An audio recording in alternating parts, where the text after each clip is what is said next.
Olá, você que está chegando agora com a gente para falar de relacionamentos tóxicos.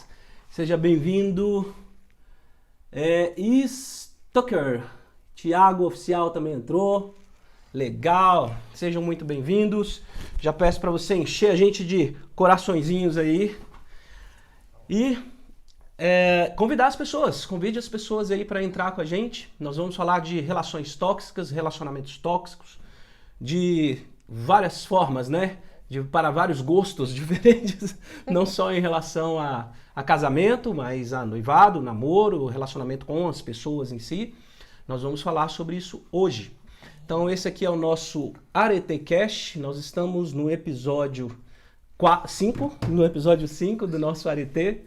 E vamos conversar sobre esse tema que tem sido muito relevante agora, principalmente na época da pandemia, onde que tudo está ocorrendo de uma maneira assim assustadora em relação à quantidade de pessoas que estão tendo problemas de relacionamento. De relacionamento, né? A gente tem visto muitos problemas relacionados a agressões entre casais.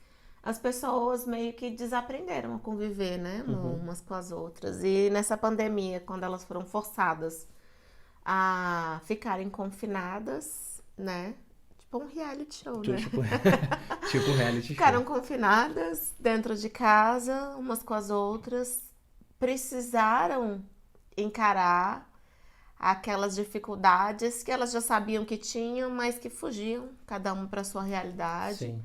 Cada uma pro seu individualismo, que é diferente de individualidade, né, gente? Uhum. E não enfrentavam.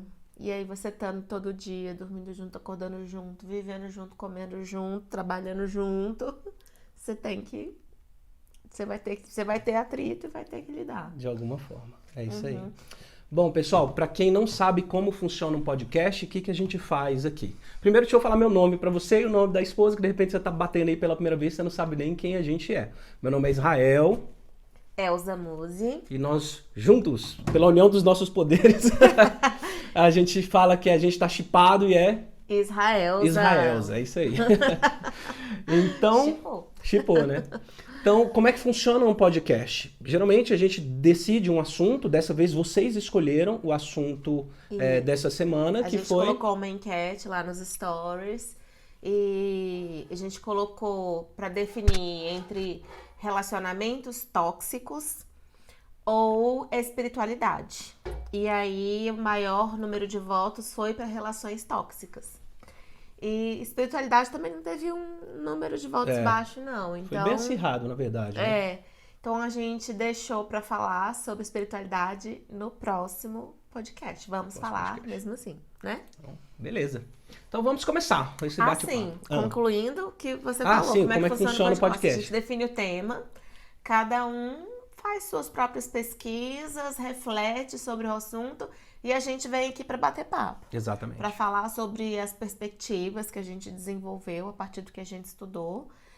E relacionamentos tóxicos, na verdade, são assuntos que a gente está sempre discutindo. Isso. Né, amor? É um assunto que a gente está sempre discutindo. É um assunto com o qual a gente trabalha, está acostumado a trabalhar. E um assunto que a gente já vivenciou. Sim, bastante. Então, tem muita relevância e eu acho que a gente pode falar sobre esse tema até com certa propriedade, porque... Bastante. Não só pelos estudos, tá, gente? Não é uma questão, assim, de prepotência, porque eu sou especialista no assunto, não. É por questão de experiência mesmo, de ter vivenciado e de saber do que se trata, de como é. E eu acho que a gente tem bastante a compartilhar a respeito disso. Então vamos começar, já que você está engatado em falar aí, vai falando, começa aí. Eu fiz até algumas anotações aqui, porque esse tema, gente, ele é tão relevante, tem tanta coisa para falar sobre, que eu não quero esquecer de falar de algumas coisas, porque, para quem não sabe, mesmo que a gente não tenha a maior audiência possível aqui, ao vivo, se você quiser, inclusive, acha que alguém precisa ouvir sobre isso, você pode compartilhar agora a live, Mas mesmo que a gente não tenha a maior audiência possível aqui, você vai poder compartilhar esse conteúdo depois, porque essa live sempre fica gravada, tanto aqui no IGTV quanto no YouTube. Então a gente põe o vídeo lá. E eu não quero esquecer de falar de algumas coisas que são muito importantes, tanto para trazer consciência, quanto para ajudar pessoas que estão vivenciando situações desse tipo, ou para solucionar, ou naqueles casos que são insolucionáveis, para elas conseguirem se libertar dessas situações. De uma forma minimamente saudável, né? É isso aí. E eu queria começar com uma frase que é do Padre Fábio de Mello, de um livro que eu li dele que chama Quem Me Roubou de Mim. Ele já começa o livro com essa frase e eu gosto muito. Há pessoas que nos roubam e há pessoas que nos devolvem. Nossa. Que tipo de pessoa é você? Já parou pra pensar? É o tipo de pessoa que toma do outro ou que ajuda o outro a se apropriar de si mesmo, né? E eu acho que a chave das relações tóxicas tá aí. Mas antes mesmo de falar sobre essa chave, eu queria falar um pouco sobre a natureza humana.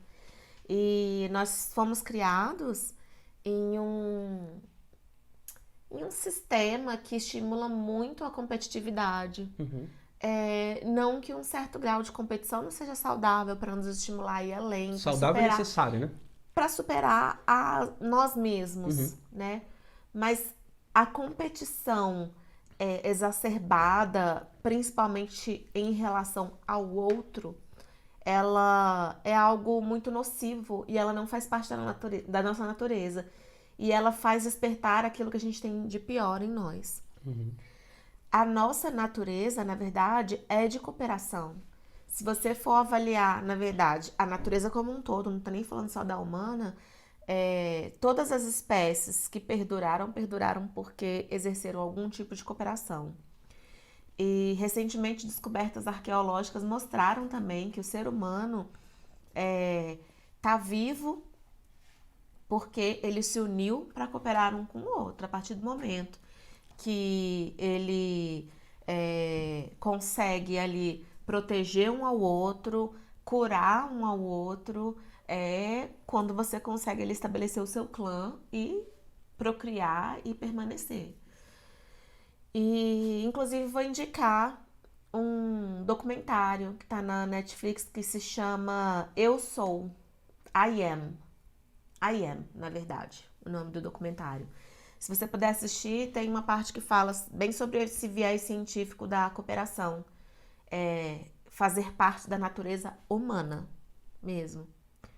Então, eu acho que quando a gente se distancia dessa essência nossa, que é natural, de cooperação, muitas coisas, assim, doentias começam a acontecer. A gente está falando sobre essa é uma outra maneira de falar algo que a gente bateu na tecla, eu acho que no episódio 2 falamos sobre o amor e falamos sobre aquela hierarquia, né, de dar, tomar, compartilhar e transbordar, né? Então, tem pessoas que realmente elas tomam tudo que a gente tem financeiramente, emocionalmente, né?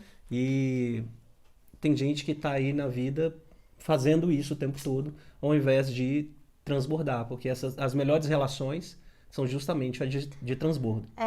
E relações, gente, são a base de tudo. A própria realidade só existe por causa das relações. Né? Os últimos experimentos da física quântica, inclusive, têm comprovado isso, né? Que os átomos, as partículas subatômicas, elas só se comportam, se manifestam como matéria a partir do momento que há um observador influenciando o comportamento dela. Então, antes de se estabelecer essa relação, a gente não tem nada. Não, nada existe, onda. Nada é. Tudo são ondas de possibilidade. Aquilo só colapsa como matéria, como algo concreto, a partir do momento que se estabelece uma relação. Então, as relações, elas influenciam aquilo que vai colapsar como realidade, aquilo que vai se materializar.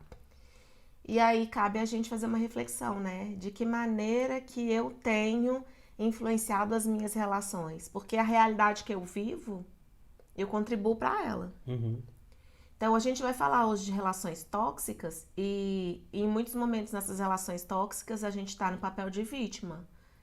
Porém, ainda como vítima, eu tenho que assumir a minha responsabilidade de estar influenciando na materialização dessa realidade, né? Por que que eu atraí esse perfil de pessoa para mim? Uhum. Por que que esse algoz está presente na minha Sim, vida? sim. Por que que eu tô buscando um herói sempre para me salvar das situações, né? Isso, exatamente.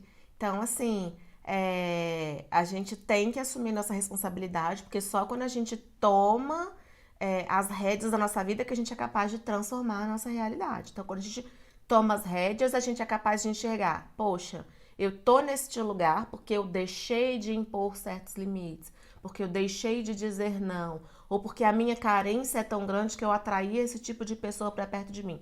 Aí você tá conquistando poder para poder se libertar de uma relação tóxica. Com certeza. Mas como você acha que uma relação tóxica se estabelece? Ah, eu acho que a gente se permite estar numa relação tóxica quando a gente não tem clareza de verdade de quem a gente é. É sempre uma questão em que eu vejo de identidade. Com certeza. Quando a gente esquece ou não tem clareza ou vai permitindo com que de pouco em pouco a gente seja tomado da gente mesmo, né? O relacionamento tóxico eu vejo assim como, sabe, a onda, ela vem em ondas. Sabe aquela onda que vem, aí ela puxa um pouco de areia, né? Você vai lá construir um castelo. Aí a Eu onda tô vem e faz. rindo porque Aí puxa. eu fiz Aí a próxima exatamente essa vez metáfora ela no vai show. lá e puxa um pouquinho. Então, cada vez que passa, você está deixando levar algo que para Que é você seu. que é importante. Aí pode ser um valor pessoal, por exemplo, de integridade. Você está se relacionando com alguém que não é íntegro. É uma pessoa que mente, que bota os outros para trás e tem esse negócio todo. E aí, daqui a pouco ele está te envolvendo nessas questões. E aí ele vai lá e toma um pouquinho de você, da sua integridade. Aí você começa a observar e a tolerar coisas que você não toleraria, né? Então, assim, quando a pessoa tem uma identificação com a sua identidade, quando ela olha e não tem um problema de autoimagem, quando ela olha e fala assim, cara, eu sei exatamente quem eu sou, eu fui criado nesses valores aqui, e nos valores que eu fui criado que não foram tão bacanas, eu resolvi em alguma etapa da minha vida colocá-los de lado, né? Então foram coisas que eu herdei do papai, da mamãe, dos relacionamentos primeiros ali, tios e tias. Então serviu como não modelo, né? Ou modelo de que não fazer.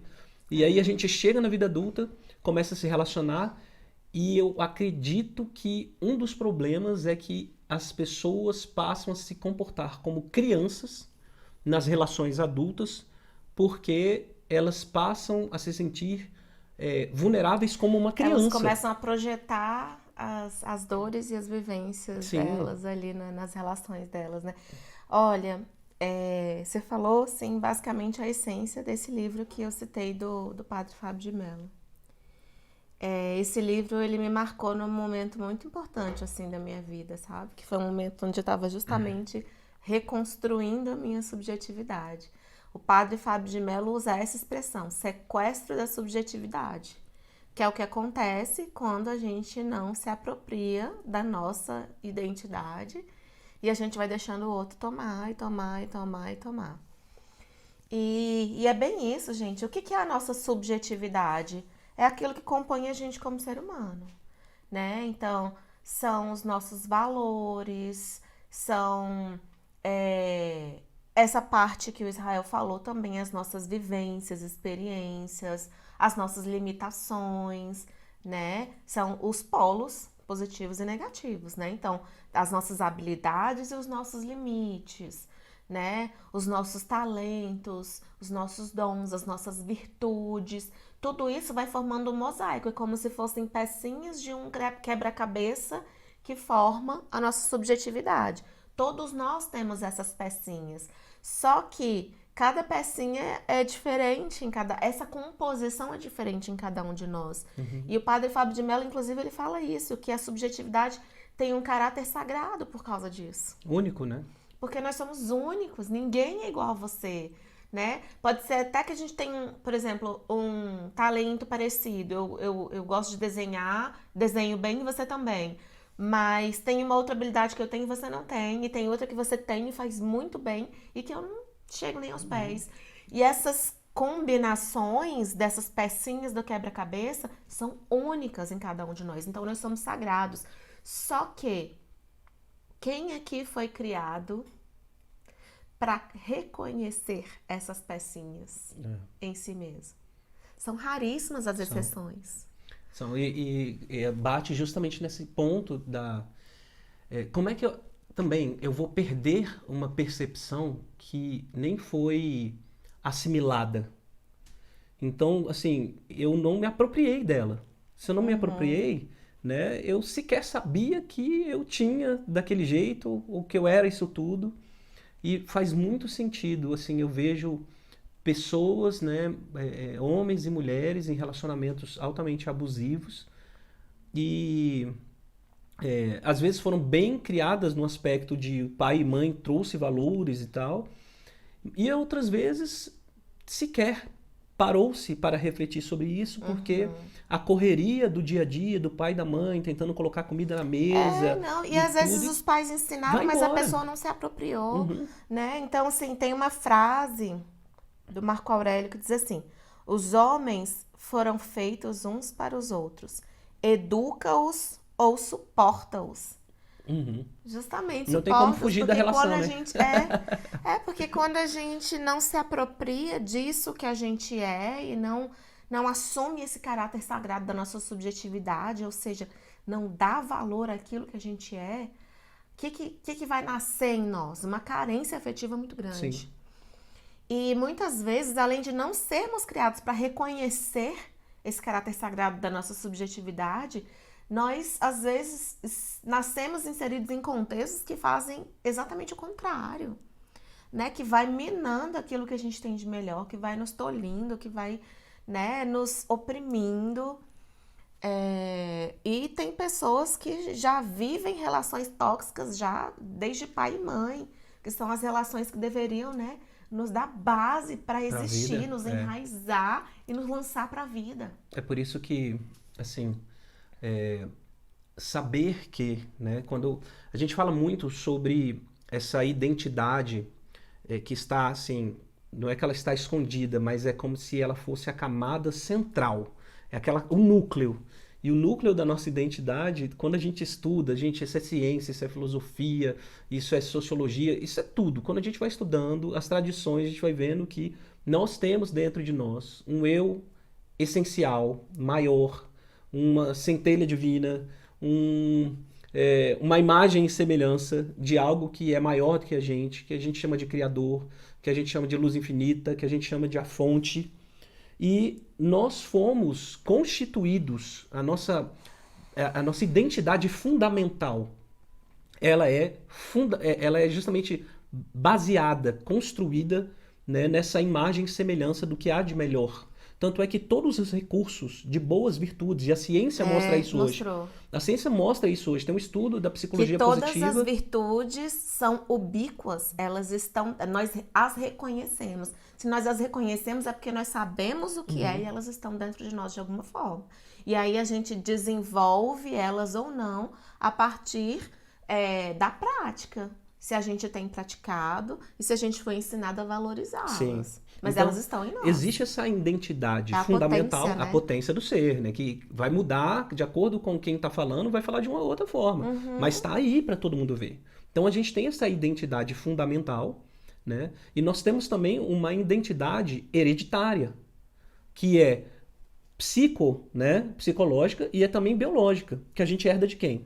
Dos nossos pais. Então eu tenho uma identidade hereditária. Então ela é biohereditária e ela é psico-hereditária. Então por isso que a gente tem características dos nossos pais. a gente tem coisas que são endêmicas, crianças que foram separadas no nascimento e se comportam de maneira muito semelhantes. Por quê? Porque é algo que vem da ancestralidade.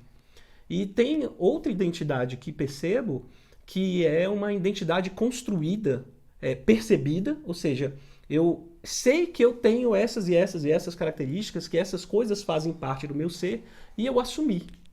E tem uma identidade que é construída não percebida, que faz parte de tudo aquilo que eu assimilei do inconsciente coletivo, das minhas vivências também, né, e que eu vi, mas que ficaram numa parte de mim que ainda está numa sombra, que ainda eu não tenho contato, que ainda eu não consegui expressar e cavucar para entender. E esses 3 núcleos de identidade, ou seja, a fundamental, a hereditária, são 4, né? A construída, percebida e a construída não percebida, vai resultar em quê? Na minha autoimagem, ou seja, como eu me enxergo e como o outro me enxerga, na minha imagem cultural. E a gente já entendeu que as disfunções nesse processo, né, de construção da subjetividade é o que produz a carência afetiva, que todos nós temos em maior ou menor grau. E quando essa carência afetiva ela é muito grande, o que acontece? É meio que até um processo lógico nosso. Se eu não recebi amor, eu vou buscar em fontes externas. E aí eu nutro a expectativa de que o outro vai me suprir daquilo que eu não tive, daquilo que eu não tenho. E, gente, o amor do carente, ele é igual o abraço do afogado. Você já tentou salvar alguém que tá se afogando? Como é que é? A pessoa, se você não ela te te cuidar, ela afoga te afoga junto. Meu pai é mergulhador bombeiro. Ele relata que, por vezes, num resgate, uma pessoa ou outra conseguiu ali se libertar, né, do procedimento que eles fazem, tem um procedimento de segurança, e acaba que ela fez quase que o bombeiro se afogar, e muitas vezes o bombeiro tem que dar um soco forte no rosto da pessoa, para a pessoa perder a noção, desmaiar, para ele conseguir se recolocar na técnica para salvar a pessoa, porque senão morre os dois. Senão morre os dois. Então, por isso que eu acredito que a gente precisa muito se apegar a essa identidade fundamental. Eu quero saber se você pescou isso. Se não, morrem os dois. Não morrem os dois, exatamente. Eu tô repetindo, fazendo questão de repetir isso, porque às vezes você já está em uma relação onde ambos estão mortos. Só não perceberam, né? Então 2 zumbis por aí. Mortos eu tô falando no sentido metafórico, tá, gente? É que já deixou de ser vida. Né? Se é nó, já não é mais laço. É verdade. Né? Nossa, é verdade. Se é nó, já não é mais laço. No final eu vou ler um poeminha pra vocês que fala sobre isso, sobre laços. O que são laços, né? Os laços, eles envolvem, mas eles não prendem. Eles soltam com facilidade, né? Se não deu certo, solta com facilidade e a fita continua inteira. Você não partiu ninguém, você não afetou a integridade de ninguém, né? E a subjetividade, como o padre Fábio de Mello usa também a metáfora, é como se fosse o seu horizonte de sentidos. Imagina que você tem ali um terreno onde os seus significados estão ali dispostos. Então, quando você começa a se relacionar com alguém, há um encontro de subjetividades. Quando vocês estão carentes, você já vai com o intuito de cavucar o terreno do outro, de tirar do outro para trazer para você. E não se engane, muitas vezes a gente carente afetivamente, a gente é muito generoso, a gente também, por reconhecer a carência no outro, a gente quer cuidar e tal. Gente, mas a carência é extremamente egoísta. A carência é um me dá, me dá, me dá. Não adianta você dizer, não, mas eu dou também. Você não tem o que dar. Você dá o quê? Você não tem que dar, amigo. Você não tem que dar, amiga. Tá espremendo, né? Você tá sugando do outro. A relação carente é vampiresca. A pessoa tá se espremendo, né? É o Isso. contraponto inteiro do transbordar. Porque quem transborda não precisa se espremer. Ele tá transbordando. E a pessoa que tá precisando, sabe, dar alguma coisa, mas não tem para transbordar, ela se espreme, então ela se contorce.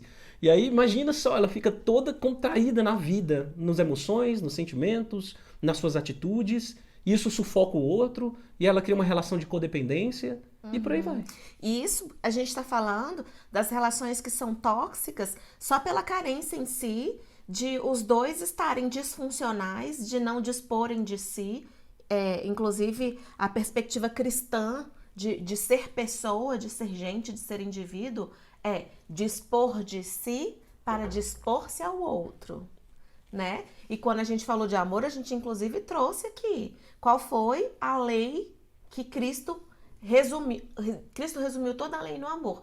Ame ao próximo como a ti mesmo. Ou seja, eu disponho de mim, amo a mim primeiro, para depois amar o próximo, dispor-me ao outro, né? Então, esse é o cerne da questão. Se eu não estou fazendo isso, se eu não disponho de mim, o que eu tenho para dar? O que eu tenho para contribuir para o outro? E aí, quando a gente se encontra, a gente está falando dessas relações que se tornam tóxicas porque um está sendo tóxico para o outro pela carência mútua. Agora, ainda tem aqueles casos em que você entra carente na relação e o outro também carente, mas ele desenvolveu uma defesa de caráter que é altamente nociva. Que a gente está falando daquelas pessoas que assumem para si o papel de algozes. Porque eles assumiram isso como uma identidade. É melhor que eu machuque do que ser machucado. Né? Não estou descartando ali que existe uma história também por trás, às vezes uma vivência que a pessoa sofreu e tudo mais. Mas isso é muito sério. A gente está vendo, inclusive, um caso real que está escancarado para o Brasil inteiro, de uma pessoa que é altamente narcisista, que tem as suas dores pessoais projetadas no outro e que usa disso para manipular as pessoas. E assim, usa de causas que são legítimas para manipular as pessoas. Então, muita gente fala, o que é o narcisismo, gente? É justamente uma carência afetiva tão grande que a pessoa precisou criar uma imagem de si mesma ideal, com a qual ela se identifica e ela se cegou ali, ela acha que ela é aquilo. Então, ela é altamente narcisista, ela acha que ela é aquilo ali e todo mundo é inferior a ela e ela vai manipular a tudo e a todos, custe o que custar, para continuar alimentando essa imagem, né? E do narcisismo para a psicopatia é um pulinho só. Inclusive, o narcisismo é a principal característica da psicopatia. Então, e se estabelece aí uma tríade, né? Um tripé, um triângulo de relacionamentos, que é o que a gente tem chamado no triângulo do drama. Então a pessoa ela está sempre buscando identificar os algozes porque ela se sente vítima e talvez um movimento social ou alguém, uma figura é sempre aquela pessoa que vai ser o herói, que vai me salvar dessa situação. Então eu elejo ideias, eu elejo grupos, eu elejo pessoas que vão me salvar. Então eu sempre me sinto vítima e tem sempre um vilão, que pode ser a estrutura do mercado, pode ser a política. O narcisista, ele é especialista no triângulo do drama. Ele oscila ali, ó.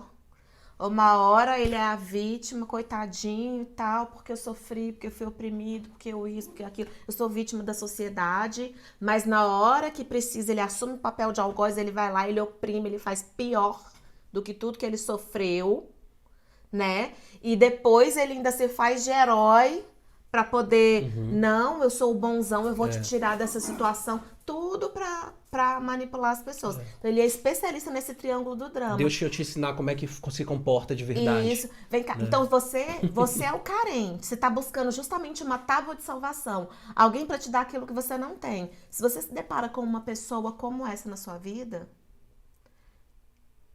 Principalmente numa fase confusa da vida. Por exemplo, numa adolescência, no início da vida adulta. O estrago é grande. O estrago é gigante. O estrago Numa é muito infância. grande. A gente tem um caso bem próximo agora, que é a filha da amiga de uma amiga nossa, de 21 anos de idade, uma moça linda, maravilhosa, muito bonita. E quantos casos há desse no Brasil afora? Todos os dias a gente vê um no jornal, né? A moça suicidou. Essa semana, né? Não tem um mês. Acho que tem 2 semanas. 2 semanas. Na verdade. Linda, gente, a moça. Eu tava vendo as fotos dela. Por quê? Por causa de um relacionamento altamente tóxico. Uma menina super, assim, doce. E se envolveu com um rapaz que ele oprimia, humilhava, diminuía ela. Por quê, gente? Na carência afetiva dele, que ele não admite, porque ele está identificado com a figura ideal ali narcisista dele, ele acha que ele precisa diminuir o outro, porque o outro não vai ter para quem correr. Então, o sequestro de subjetividade é justamente isso. A pessoa entra no seu horizonte de sentidos e tira tudo que você tem, até você se esquecer de quem você é. Porque aí você fica totalmente refém dele. Como é que acontece um sequestro normal? O cara não chega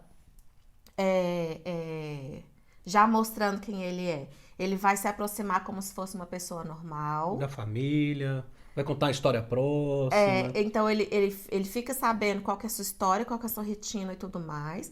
Aí, no dia, ele vai lá, ele chega do seu lado como se fosse uma pessoa normal. Na hora que você se põe vulnerável, aí ele vai lá e te aborda, e aí ele toma os seus direitos, te leva embora, te tira da sua casa, te tira dos seus pais, te tira da sua vida, te faz refém e você se torna escravo. O sequestro de subjetividade acontece do mesmo jeito. A pessoa chega, ela vai provavelmente te oferecer algo que você precisa. Ela vai se mostrar como uma pessoa normal e vai ser de repente, vai ser de uma hora para outra. A maioria das pessoas que entraram no relacionamento tóxico relata e que vou falar aqui no feminino porque eu sou mulher, tá, gente? Mas isso acontece com ambos os gêneros. Mas ele era um amor de pessoa. Ele era lindo, ele era super romântico, né? Ele era super carinhoso e a gente começou a namorar. Aí, a primeira vez que eu contrariei, ele falou meio grosso, eu achei estranho, mas normal, né? Devia estar meio estressado. Depois ele gritou comigo e me xingou. Não é de uma vez, é de uma hora pra outra. Assim, quer dizer, aos poucos, gradativo, né? É gradativo. Só que do grito passa pro tapa, do tapa passa pro empurrão, do empurrão passa pro espancamento e aí vai. E tem sempre uma justificativazinha pra atenuar, pra não sei o quê, e que eu te amo demais, e que vai indo, né, pra tentar amenizar o comportamento, né? E aí a pessoa fica extremamente confusa. Porque ela é trocada de lugar o tempo todo no triângulo. Pega esse canudinho que tá aí, faz um triângulo dele. Pega aí, vamos explicar. Faz um triângulo aí, você que é boa. Faz com um só, se for o caso. Porque existe no triângulo do drama as 3 posições. Tem os 3 posicionamentos. Que é o da vítima, o vilão e o herói. Então, o comportamento de vítima é sempre aquele que está buscando, né? Ele está buscando Não é para você, amigão. A vítima... Imagina que a vítima está aqui. A vítima está sempre... Não. A vítima está sempre buscando um herói para salvá-la dessa situação. E a vítima está sempre sendo atormentada por um vilão. Então, uma pessoa que tem esse narcisismo muito acentuado, o que ela faz? Ela vai trocando de lugar. Uma hora ela é o vilão, Aí ela tá aqui No início ela se coloca como herói como herói, pra salvar a vítima. A vítima vai, não, meu herói. E entrou no relacionamento. Estou num relacionamento maravilhoso, Isso. ele é lindo, ele é tudo pra mim, ela é Aí linda. ele mostra as garrinhas e vira o algoz. Aí a pessoa vira a vítima. Aí na hora que a vítima tenta se defender, aí ele transforma ela em algoz e se coloca como vítima dela. E ela se sente péssima. E aí fica. Entendeu? E aí tá estabelecido Cega. o triângulo do drama. Esse é o bendito triângulo do drama. E quando a pessoa fica te mudando de lugar, uma hora você é a vítima dele. Aí O ele manipulador vai é te transformar na especialista vilã. em fazer essa E troca aí ele de vai te trocando, papéis. você fica confuso. Então você nunca sabe. Então o relacionamento é bom, porque uma hora eu me sinto herói, mas daqui a pouco eu me sinto vilão, porque ele diz que precisa de mim. Ele faz isso porque ele me ama muito. Gente, esse Ela é faz o, isso é o que- famoso E aí vai gaslighting. indo. Não sei se vocês já ouviram falar dessa expressão gaslighting. É justamente isso. É essa pessoa que tem esse poder de manipulação. Ela te deixa doida, literalmente. Ela te faz parecer louco e acaba te deixando louco mesmo. Porque ela vai fazendo uma inversão de papéis. Ela, por exemplo, ela faz alguma coisa muito errada com você, só que no meio da discussão ela consegue inverter aquilo e fazer parecer que foi você que provocou essa situação. Você começa a se sentir culpado e ela arma todo um cenário ali. Nossa, ela te faz sentir o cocô do Nossa, cavalo do bandido. passei demais por isso. De tipo assim, você tá certo, a pessoa vira e fala, acaba com você, te humilha, aí você fica assim, não, tá bom. Você acaba aceitando, né, a humilhação e ainda fala assim, não, talvez eu tenha que aprender alguma coisa, então, com você. E ela fala, também não vou te ensinar mais, você perdeu sua chance. Já ouviu isso em algum lugar? Perdeu sua chance, também não vou te ensinar mais nada. E isso é pra qualquer relação amorosa, de amizade, de qualquer coisa.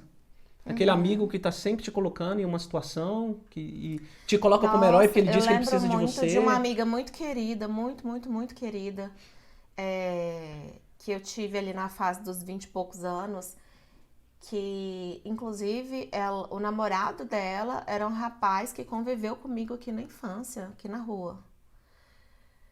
Gente, essa menina, ela foi muito oprimida nesse relacionamento. Quando ela começou a se abrir comigo, eu fiquei chocada. Ele dizia coisas terríveis pra ela. Agora, por quê? Porque ele viu que ela era uma pessoa vulnerável. Ela era uma pessoa que ela era adotada pela avó, porque a mãe teve ela muito cedo, o pai não assumiu, a mãe sumiu no mundo, foi criada pela avó, era extremamente carente. Um belo dia a mãe resolve voltar para casa e tratá-la por irmã, sendo que ela sabia que era a mãe.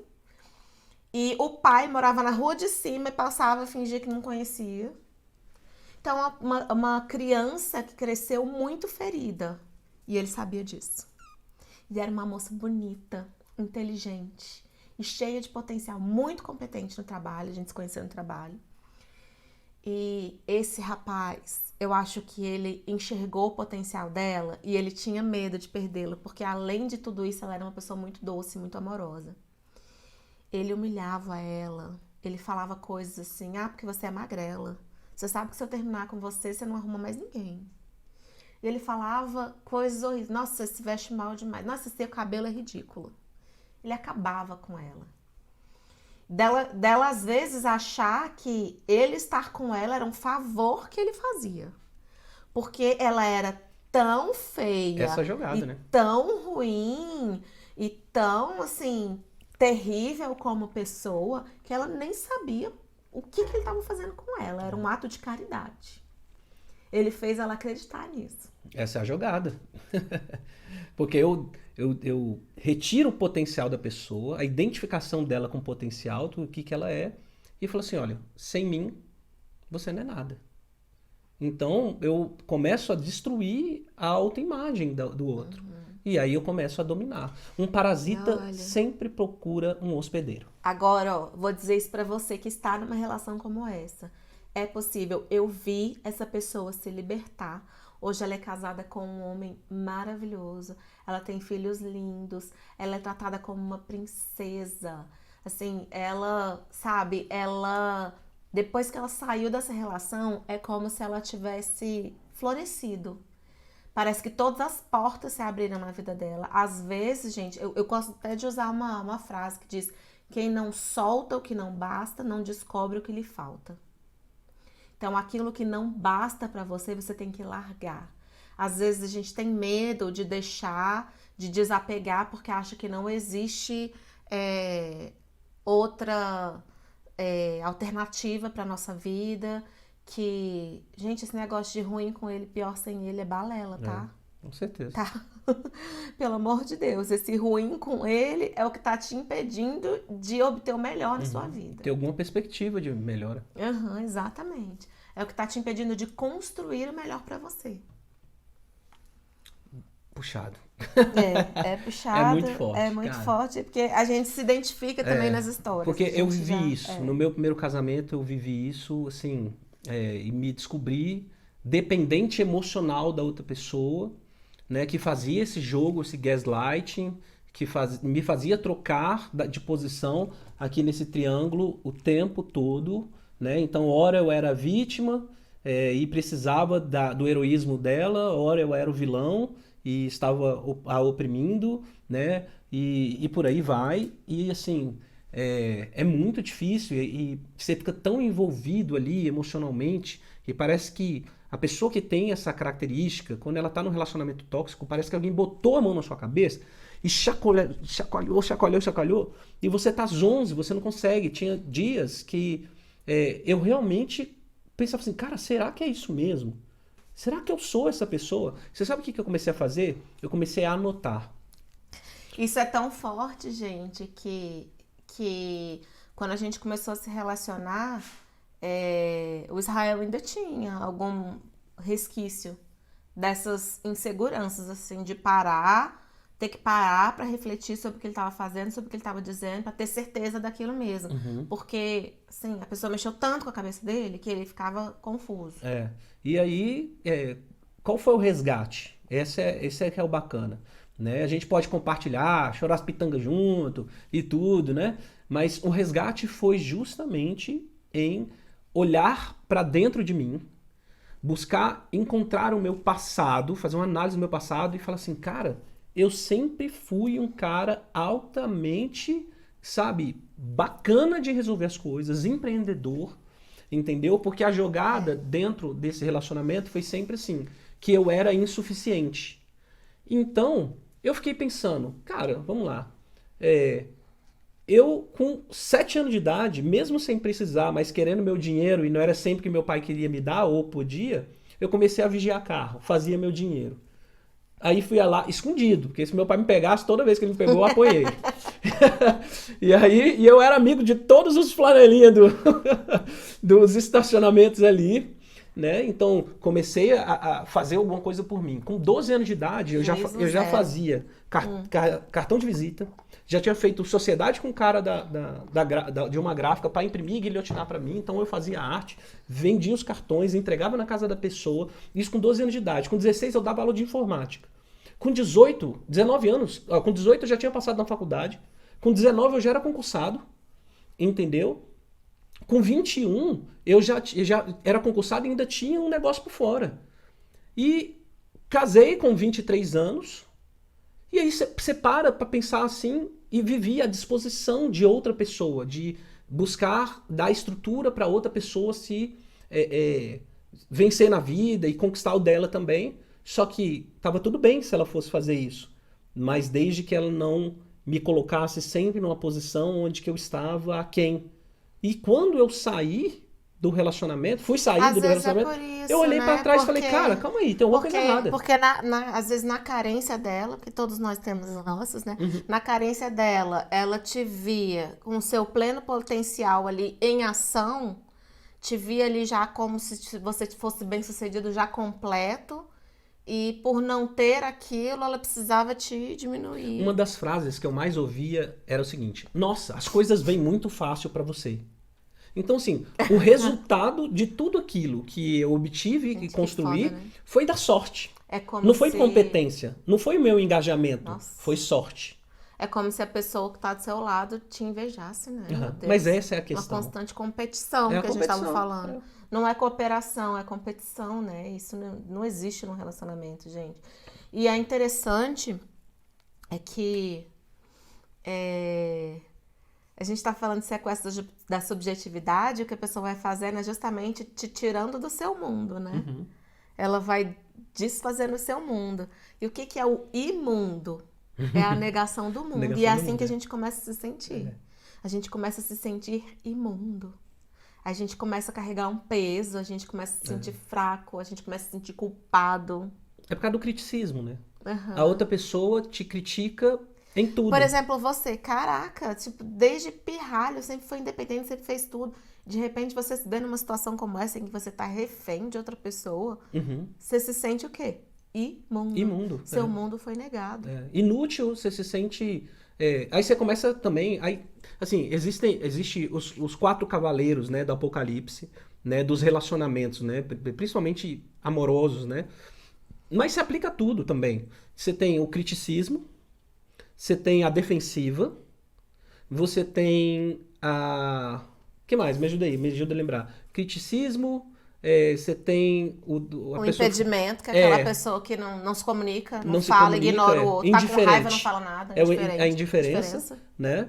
Então, o criticismo é aquela pessoa que fica te criticando, critica por tudo. Então, você faz 99%, você cumpre a lista de cima a baixo, mas você não fez qual é a estratégia? Ela generaliza. Você nunca faz as coisas. Toda vez é isso. Toda vez que isso acontece, você faz isso. Então, aquele 1% onde você não... Tudo que você faz eu ponho em defeito. O outro é justamente esse que humilha e tal, esqueci o nome. É o de... do nojo mesmo. A gente colocar, tem um nome específico, mas ele tem essa questão do desprezo. Desprezo. É a pessoa ficar desprezada. Então, eu me sinto desprezado. Te diminuindo, desprezado. tipo assim... Você não e aí eu vou o exemplo que eu dei agorinha, né, Uhum. do namorado dessa minha amiga, ex-namorado, graças a Deus, dessa minha amiga que ficava falando, ó, se eu te largar, ninguém mais vai te querer. Isso é desprezo. Sim, sim. E aí tem, então, ó, o criticismo, aquela pessoa te critica em tudo. E não é crítica construtiva, é aquela crítica destrutiva. Então, ela avalia suas atitudes metricamente, não seus valores. Ela não vê o tanto de uma pessoa boa, bondosa, uma pessoa virtuosa que você é. Não. Ela vai pegar aquela falha, aquele detalhe, aquela vírgula na frase incrível que você construiu. Você colocou uma vírgula em algum lugar errado, e ela vai olhar aquele pontinho ali que está errado, a vírgula. Aí você tem, baseado nisso, você tem também o desprezo. Então, se ela me critica demais a outra pessoa, eu começo a agir também com desprezo. Eu começo a também ficar, né, enojado. Então a própria pessoa que critica começa a desprezar, já é um grau ainda maior. Ou o outro fica na defensiva. O outro comportamento, defensiva. Então eu tô sempre na defensiva, eu tô sempre esperando o pior do outro. Então como eu espero o pior do outro, eu também faço o pior. Eu me coloco no vitimismo. Tóxica, né? Exatamente. Né? E eu acho que um dos últimos graus, né, e aí vem antes de um rompimento, é justamente a indiferença. Onde que o outro não fede nem cheira pra mim. Então, eu acho que aí já é o rompimento completo, absoluto, né, da afeição, né, do amor, né, que outrora existiu. Avalia aí, gente. O Israel tá falando disso e ele falou do desprezo, criticismo, indiferença e... defensiva. E defensiva. Se essas 4 características estão presentes no seu relacionamento, a gente fala que são os 4 cavaleiros do Apocalipse, que isso faz parte de um estudo científico, tá? Que mostra que esses 4 cavaleiros do Apocalipse, eles predizem o divórcio. Baseado, tem uma escala, tem um teste, que diz assim, que dependendo da pontuação, o teste já consegue mensurar qual a data de validade daquele casal. Quanto tempo que você vai Então, se separar, se alguma coisa não for feita para dar um cavalo de pau nessa relação, realmente uma questão de tempo. Né? E isso não é só relacionamento amoroso, a gente está falando de qualquer tipo de relação tóxica. Então, se uma relação com o seu amigo, com o seu pai, com a sua mãe, com o seu cônjuge, com o seu namorado e namorada, etc., tiver criticismo, desprezo, tá? indiferença E e defensiva, defensiva em em excesso, pode esteja em saber alerta. tá com a data de validade É. chegando ao fim. E aí você fica esperto, fica em alerta e fica por perto também, porque muito em breve a gente vai estar lançando um produto específico para casais, para tratar dessas relações que estão adoecidas, para a gente evitar chegar nessa situação. Então, a gente conseguir reverter esse processo, né? Então, vamos focar na solução. Se você está vivenciando ou já vivenciou uma relação como essa, quais seriam os passos para você sair dessa situação e evitar entrar novamente numa relação tóxica ou mesmo reverter a situação da sua, né? A gente falou aqui, né, que às vezes a situação é tão grave que você já tá morto no relacionamento, né? E tem uma frase do padre Fábio de Mello também, eu sou bem fã, né, gente? Já deu pra perceber. E é interessante, gente, que eu tava vivendo essa relação tóxica. Eu não sou católica. Eu tava no aeroporto fazendo uma viagem em serviço e eu vi a capa do livro Quem Me Roubou de Mim. Daí eu li a sinopse e bateu tudo com o que eu tava vivenciando. E eu falei, vou comprar. Tava baratinho, R$19,90. Falei, nossa, barato. Quando eu sentei no avião que eu fui ver Padre Fábio de Mello. Fábio de Mello não é aquele padre cantor? Eu achava que ele era só um cantorzinho. Não sabia nem que ele escrevia e que ele era muito cabeçudo, muito estudioso, que atendia pessoas e ele realmente é muito bom. A frase que ele diz é: não é justo que o ser humano passe por experiências de calvário sem que delas nasçam experiências de ressurreição. Então, não tá tudo acabado, tá? Você tem a oportunidade de renascer e de reconstruir a sua história. Se a gente viu que a causa raiz das relações tóxicas é essa carência afetiva muito grande por conta de você não dispor de si mesmo, não ter se apropriado da sua subjetividade, então é hora de você parar tudo e focar nisso, em se reconstruir, né? Então, é importante, cara, claro que as redes de apoio social que a gente tem, os amigos que nos acolhem, nos dão carinho, eles nos ajudam muito, nos dão conforto emocional, gente, mas a dor emocional, ela não cura com carinho. No máximo, você vai ficar mimadinho. Infelizmente, eu tenho que te dizer isso. No máximo, você vai ter um pouquinho de conforto. E, aliás, isso é até pior, porque vai te fazer perdurar ali na sua zona de conforto. E, na verdade, zona de desconforto, né, gente? Porque não é nada confortável viver assim. Então, o que você precisa? Você precisa de ideias novas. Você precisa trocar o patrocinador mental das suas emoções. Então, quem é que tem patrocinado as suas emoções, suas carências afetivas? Você vai ter que identificar quais são essas crenças, o que foi que você vivenciou que te faz achar que você é tão pouco, né? Muitas vezes você ouve coisas desde criança que só foram fortalecidas nessa relação que você está vivendo e esses pensamentos estão aí sendo reforçados na sua vida de que você é pouco, de que você não é ninguém, que você não é digno, que você não merece, que se você terminar essa relação você não vai ter mais nada, de que ele é tudo que você tem, de que você não é ninguém sem ele. Gente, isso é mó mentira. Como eu falei aqui no início, sua subjetividade tem um caráter sagrado, você é um único.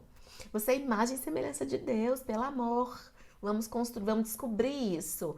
Se apropriar, Por que eu sou imagem e semelhança de Deus? O que eu tenho que me faz ser imagem e semelhança dele? Vamos descobrir isso? Vamos focar nisso?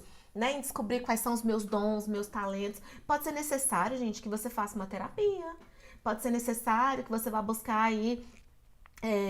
Hoje tem tantos produtos assim, digitais, virtuais também, para você focar no seu autoconhecimento. Vai atrás de alguma coisa, pega um livro para ler. Eu já citei aqui um hoje, Quem Me Roubou de Mim.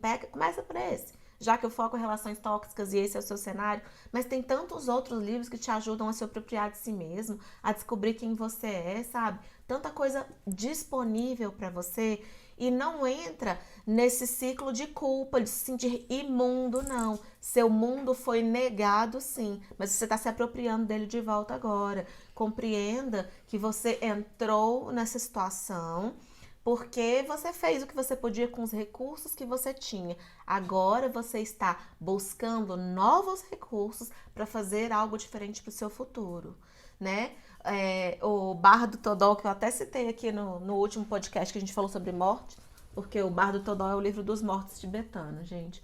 Mas o Bardo fala uma coisa assim que é fantástica. Ele fala que você tem que ficar com os aprendizados das suas experiências de vida e esquecer o preço que você pagou. Justamente para você não ficar trazendo peso de culpa e essas coisas. Tira o aprendizado. O quanto antes você tirar o aprendizado, menos esses ciclos vão ficar se repetindo na sua vida. Porque aprenda uma coisa, se você vivenciou essa situação, foi porque você atraiu ela para você. Você precisava aprender algo com isso. Então aprenda. Tira das sombras aí, o que está escondido, qual a verdade que você está negando para si mesmo. Aprenda logo para você não ter que vivenciar isso de novo, para você não precisar passar por isso de novo. Então esse é o primeiro passo, essa construção da subjetividade. Né? O que seria a segunda estratégia? Seria você parar tudo para avaliar. Ai, perdão, gente, peraí só um pouquinho. Para avaliar alguma coisa lá no início que você colocou. Para você parar para avaliar a sua vida como um todo, sabe? O que você está vivendo, o que você pode fazer para transformar a sua situação atual. Você tem que... Por exemplo, se você é solteiro, você identificou que você está numa relação tóxica, aí você pegou e saiu dessa relação. Geralmente, quando a gente é carente afetivamente, a primeira coisa que a gente faz é entrar no outro relacionamento. Cara, você não tá em liquidação pra você ficar se oferecendo por aí. Para um pouco. Até pra você focar no primeiro passo, que é a reconstrução da sua subjetividade. Procura se conhecer, se dê um tempo pra avaliar o contexto, né? Pra você respirar, não fica pulando de galho em galho, não. Aprenda a estar sozinho, gente. A solidão não é ruim assim, não. Você já ouviu falar no termo solitude? Solitude é diferente de solidão. Solidão é a gente estar se sentindo sozinho. Solitude é aquele momento em que você aproveita que está sozinho para construir algo novo, para construir algo no seu interior. Então, é isso, gente. Busque essa solitude, ela é importante. E se você, mesmo que você esteja num relacionamento e você, por exemplo, você é casado, você identificou que a relação de vocês está tóxica, não é esse caso altamente patológico em que a pessoa, sei lá, é agressiva e quer te matar, mas a relação está tóxica porque vocês projetaram suas carências um no outro. Identifique momentos de solitude para você e forneça isso ao outro também, para vocês resgatarem a individualidade de vocês, se reconstruírem como pessoa, para se tornarem saudáveis. Vocês precisam se dispor de si mesmos para voltarem a disporem-se ao outro, a se disporem ao outro de forma saudável, né? De forma equilibrada, né? Aprender a oferecer o que você tem de melhor e daquilo que transborda de você, né? Não tirando de si, não destruindo o seu horizonte de sentidos e nem bagunçando o do outro também. E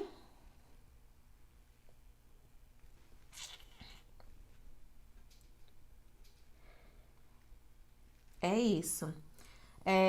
Específico agora para quem não tá solteiro, tá? Recuperar a unidade na multiplicidade, é justamente isso que eu falei. Você tem que recuperar a unidade primeiro, você tem que ser palavra primeiro para depois você formar uma frase.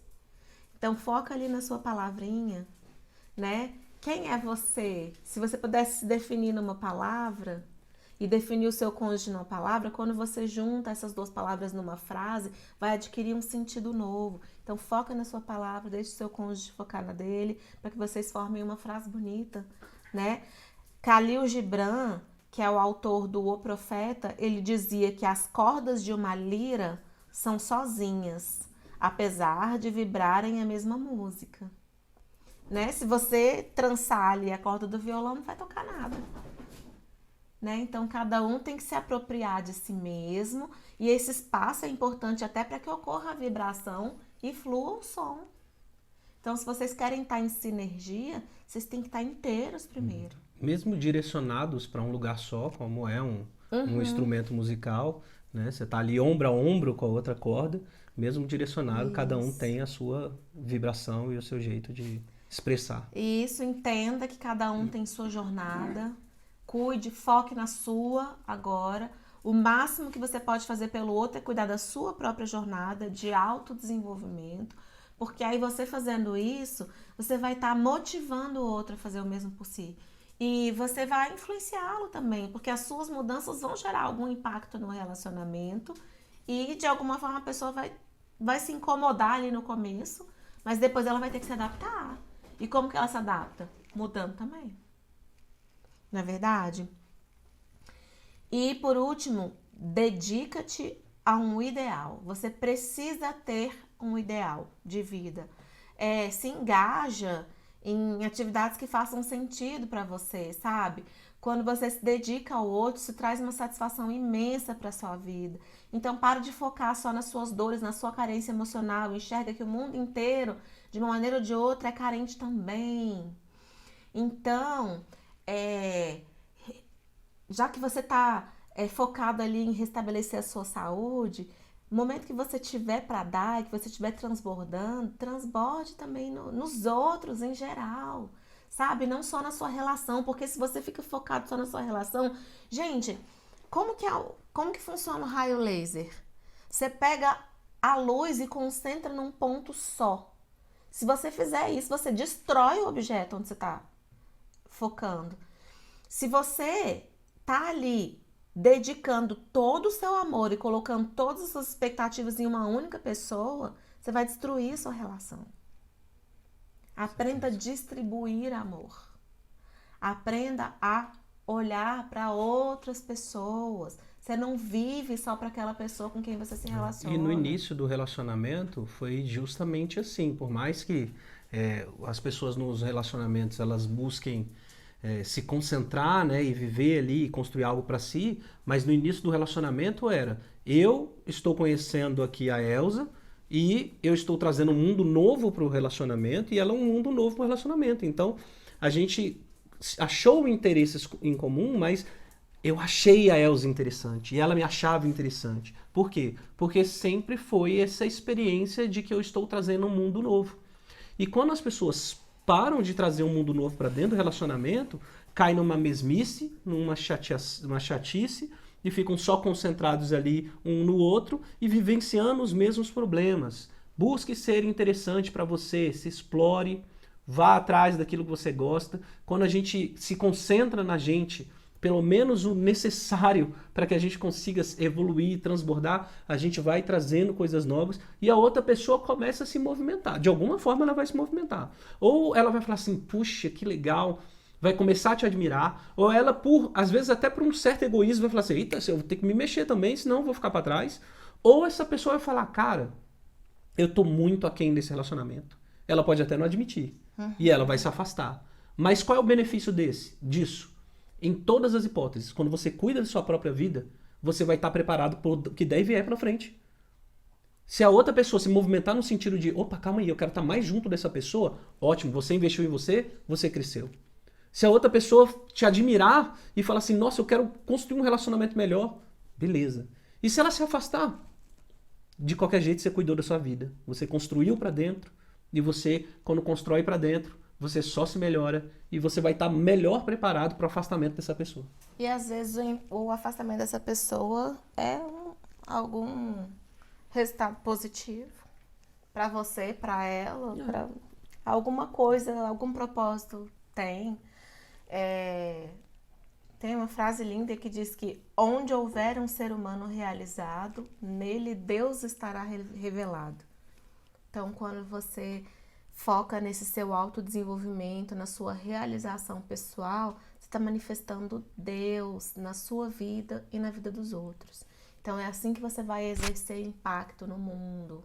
Isso é propósito, é ser quem você é. Então, você precisa descobrir quem você é e se apropriar disso e manifestar isso no mundo. Foi para isso que a gente veio aqui, né? Legal. Você falou que ia falar sobre o laço no finalzinho, e a gente vai caminhar para o final. Se você tiver alguma pergunta, algum comentário, quiser colocar agora, pode colocar, mas já vai prestando atenção aí nesse, né, que a Elza vai trazer agora, que é sobre essa reflexão sobre o laço. A gente vai começar a caminhar já para o fim do nosso AreteCast de hoje, mas eu gostaria muito que você escrevesse aí algo, alguma pergunta, alguma dúvida, pode ser para a gente ou do assunto em geral, pode ficar à vontade. Isso. Eu vou ler aqui um texto de Maria Beatriz Marinho dos Anjos que chama O Laço e o Abraço. Meu Deus, como é engraçado! Eu nunca tinha reparado como é curioso um laço. Uma fita dando voltas. Enrosca-se, mas não se embola. Vira, revira, circula e pronto. Está dado o laço. É assim que é o abraço. Coração com coração, tudo isso cercado de braço. É assim que é o laço. Um abraço no presente, no cabelo, no vestido, em qualquer coisa onde eu faço. E quando puxo uma ponta, o que é que acontece? Vai escorregando, devagarzinho, desmancha, desfaz o abraço. Solta o presente, solta o cabelo, fica solto no vestido. E na fita, que curioso, não faltou nenhum pedaço. Ah, então é assim o amor, a amizade. Tudo que é sentimento, como um pedaço de fita. Enrosca, segura um pouquinho, mas pode se desfazer a qualquer hora, deixando livre as duas bandas do laço. Por isso é que se diz laço afetivo, laço de amizade. E quando alguém briga, então se diz, romperam-se os laços. E saem as duas partes, igual meus pedaços de fita, sem perder nenhum pedaço. Então, o amor e a amizade são isso. Não prendem, não escravizam, não apertam, não sufocam. Porque quando vira nó, já deixou de ser um laço. Uau! Então é bem isso, gente. Reflita se você tem sido laço ou se você tem aprisionado outras pessoas. E se você está inteiro ou se você está rompendo a sua fita ou a fita dos outros, né? Vamos curar as nossas relações. É isso aí. Existe cura. Curando a nós mesmos primeiro, né? Dispondo de si para dispor ao outro. Legal. Vamos finalizar por aqui? Então tá, esse foi o podcast de hoje sobre relações tóxicas.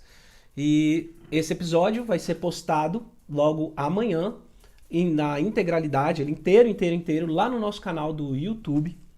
E ele vai estar mais ou menos meio-dia lá, para que você possa acompanhar. E depois saem os trechos, os cortes, né, que a gente chama de shots do Arete, né? Arete é o nome do nosso canal no YouTube, esse canal específico do podcast. A gente tem outro canal que a gente tem outros trabalhos lá, mas nós temos o canal do Arete Cash e do Shots do Arete, em que você pode conferir lá tudo.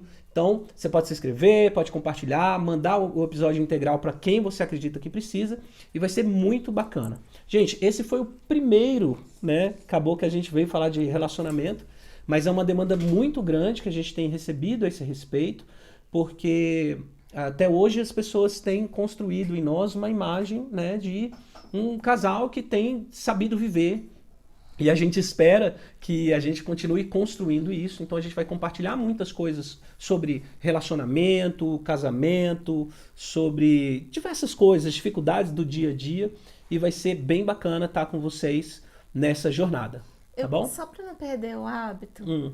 eu juro que eu não vou demorar. Mas eu tô sentindo de fazer uma micro meditaçãozinha pra gente fazer um download de da gente se apropriar da gente mesmo, de quem a gente é, da nossa subjetividade. Vamos fechar os nossos olhos, onde a gente está agora. Concentre-se na energia do seu coração. Sinta todo o seu corpo vibrar na energia do seu coração e se expandir, se expandir, se expandir, como se todo o universo vibrasse na energia do seu coração. Como se todo o universo de repente se fundisse em uma coisa só, em uma luz infinita que a tudo abrange e que está sintonizada com o seu coração neste momento. Essa luz infinita, pode visualizá-la. Ela é tão forte que ela penetra através das suas pálpebras. Você está totalmente envolvido por essa luz. Essa luz infinita é a fonte criadora de tudo o que é. E ao Criador de tudo o que é, nós agora requisitamos que seja feito em nós o download de que nós sabemos quem nós somos, de que nós reconhecemos o nosso potencial, de que nós reconhecemos que a nossa subjetividade, a nossa identidade pessoal é sagrada porque somos únicos, de que nós sabemos que viemos aqui para ser quem somos, que se estabeleça em nós a crença de que nós estamos prontos para manifestar o nosso pleno potencial nessa terra, o melhor que há em nós, nas nossas vidas, nos nossos planos e principalmente nas nossas relações. De que nós somos capazes de curar a nós mesmos e de curar as nossas relações. O download de que agora somos adultos e que nós mesmos podemos acolher a nossa criança interior que foi ferida lá atrás. Que nós mesmos podemos buscar meios de exercer a maternagem, a paternagem que faltou. De que nós mesmos podemos buscar recursos para curar essa criança por meio de leituras, de conhecimentos, de terapia. O download de que não é errado buscar ajuda, de que é bom procurar ajuda, que é mais uma relação positiva e saudável que se estabelece para nos construir e nos fazer crescer como seres humanos, de que nós estamos prontos para viver relacionamentos saudáveis. Respire profundamente, integre todos esses downloads, todas essas novas crenças. Visualize essa luz penetrando todo o seu ser e fazendo essa transmutação, trazendo cura emocional, suprindo essa carência afetiva que você tinha. Não sei se você sente, mas eu me sinto expandir neste momento. Sinta-se expandir. A luz é tão forte que nos preenche, nos faz expandir e transbordar. Devagar, devagar, coloque-se de volta no seu lugar, na sua cadeira, no seu sofá, onde você está. Mexa pés e mãos. Se quiser, pode se espreguiçar. Abre seus olhos. Aproprie-se disso, viu? Você é lindo, você é linda. Integre o caráter sagrado da sua subjetividade. E apenas seja. Um grande beijo. Até a Beijo próxima. no coração de vocês. Tchau.